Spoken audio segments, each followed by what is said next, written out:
بسم الله الرحمن الرحيم.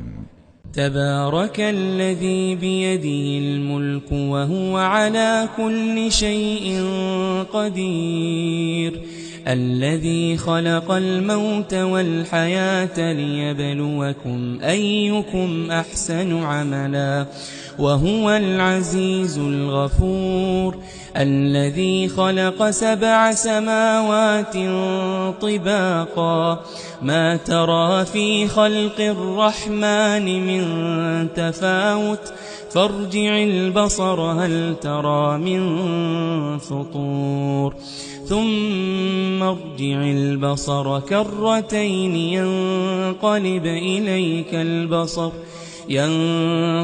إليك البصر خاسئا وهو حسير.